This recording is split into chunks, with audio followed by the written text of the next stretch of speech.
Bonjour à tous, je m'appelle Jennifer Maguire et je suis naturopathe à la parenthèse. Vous l'avez compris, nos organismes ne sont pas tous égaux face à ce coronavirus Covid-19. Il est évident que l'état de notre système immunitaire est en grande partie responsable. Très récemment, des chercheurs ont fait le lien entre perturbation du microbiote intestinal et complications du Covid-19 en infection pulmonaire. Alors, qu'est-ce que le microbiote intestinal? C'est l'ensemble des micro-organismes, bactéries, virus, champignons que l'on héberge dans nos intestins et qui, en contrepartie, exercent des fonctions métaboliques majeures dans la digestion. Ce qu'il faut savoir, c'est que 80% de notre système immunitaire se situe au niveau de notre intestin et que c'est le microbiote intestinal qui va influencer son activation.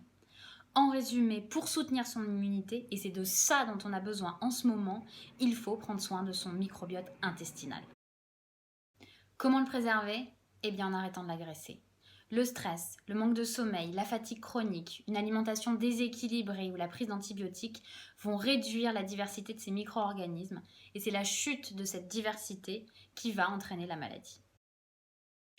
Comment le renforcer? Avec une alimentation équilibrée, essentiellement composée de fruits, de légumes, frais, bio, locaux, de saison, qui vont être riches en fibres, en enzymes, en vitamines antioxydantes, en minéraux et dont l'organisme va avoir besoin pour fonctionner.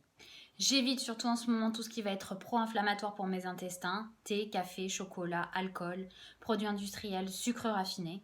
C'est plutôt le moment de mettre la machine au repos, de ne pas surcharger son système digestif par une alimentation trop riche ou trop importante, car on a moins d'activité physique et puis parce que c'est la saison. On ne mange que lorsque l'on a faim, on va faire des pauses digestives avec des monodiètes ou du jeûne intermittent et on évite de grignoter toute la journée. Et si on dispose d'une centrifugeuse ou d'un extracteur de jus, eh bien on se fait des jus verts à volonté qui sont riches en chlorophylle et qui vont assainir tout le tractus digestif. On favorise l'élimination des toxines par la respiration, la transpiration, par la pratique d'une activité physique quotidienne. Lorsque l'on fait du sport et que le rythme cardiaque s'accélère, le sang circule 6 fois plus rapidement dans l'organisme, ce qui permet une meilleure nutrition, une meilleure oxygénation cellulaire. Je vous rappelle que sur le site de la parenthèse, il y a presque une trentaine de vidéos gratuites de contenu vous permettant de continuer à faire du sport chez vous ou de vous y mettre, c'est vraiment le moment. L'exposition à la lumière et au soleil vont être indispensables en cette période de confinement. Tout d'abord pour favoriser un sommeil de qualité et garder des rythmes circadiens. Et puis pour la synthèse de la vitamine D qui est indispensable pour notre immunité. Et enfin, on peut mettre ce temps à profit à la maison pour créer des rites, prendre soin de soi, prendre soin des siens, par le massage et le câlin. Ils permettent la libération d'ocytocine et d'endorphine, hormones du plaisir et du bonheur, et qui sont anti-stress, antalgiques et anxiolytiques. D'un point de vue micronutritionnel, je vous indique toutes mes recommandations en forme galénique, laboratoire, en barre d'infos. Une complémentation en vitamine D et en zinc peuvent être envisagées parce qu'on a tendance à en être carencé. Et ils sont de cofacteurs indispensables pour l'immunité.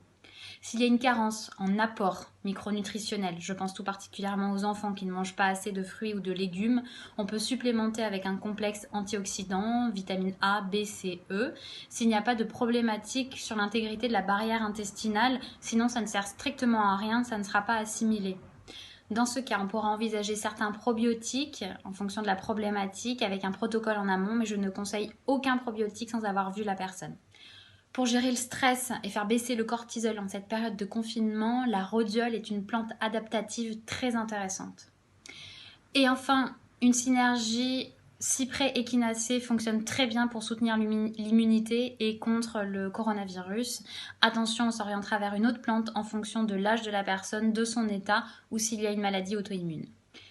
Pour ma part, je ne peux évidemment plus faire à distance de consultation complète comme je fais en cabinet. En revanche, je continue de suivre les personnes qui le souhaitent sous forme d'accompagnement et de coaching à tarif solidaire. Je vous embrasse, prenez soin de vous, prenez soin de vos microbiotes et je vous dis à très bientôt.